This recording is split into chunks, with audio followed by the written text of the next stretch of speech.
বাবু, আমি বলছি ডক্টর এরকম সময় নষ্ট করবেন না, আপনারা ব্লাড ব্যাংকে খোঁজ নিন। দেখুন ম্যাডাম, ওনার ব্লাড গ্রুপ যদি মিলে যায় তাহলে তো ব্লাড ব্যাংক থেকে ব্লাড আসার আগেই আমরা ব্লাড পেয়ে যাব। আমি তৈরি ডাক্তারবাবু, আমায় নিয়ে চলুন। আপনি আসুন আমার সঙ্গে।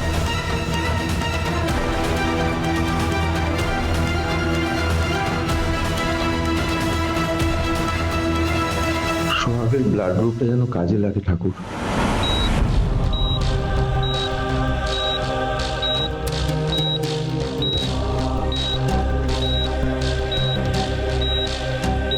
ব্লাডটা এখনো এলো না।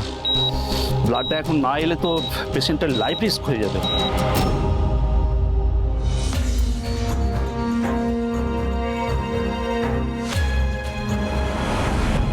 এই তো গুড নিউজ স্যার, সোহাগ ম্যাডামের ব্লাড গ্রুপ ম্যাচ করে গেছে, তাই ওনার রক্তই নেওয়া হচ্ছে।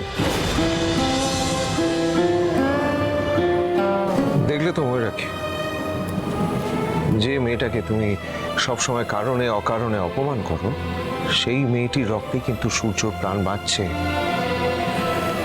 ঈশ্বর তোমাকে চোখে আঙুল দিয়ে আজকে দেখিয়ে দিলেন ওই মেয়েটি হিরে। তুমি সেই হিরেকে সবসময় কাঁচ ভেবে পায়ে ঠেলেছো মনে রাখি। পেশেন্ট এখন বিপদমুক্ত। লাকিলি ওনার স্ত্রীর ব্লাড গ্রুপ কাজে লেগে গেল, না হলে পেশেন্টকে সার্ভাইভ করানো মুশকিল হয়ে যেত। উনি এখন কোথায়? ওই তো সোহাগ।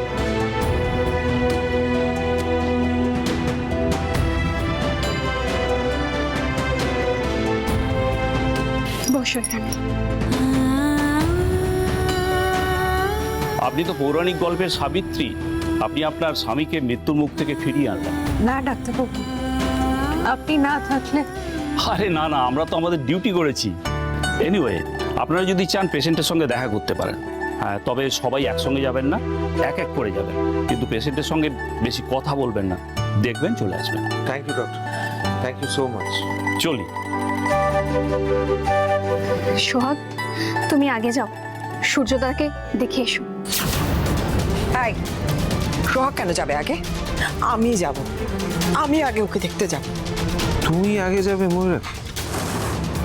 ও, তুমি তো আবার সোহাগের মহত্ব দেখে অভিভূত হয়ে রয়েছে এখন।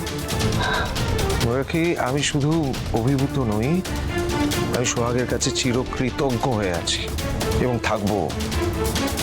সত্যি ইন্দ্র, তোমার বয়সটাই বেড়েছে।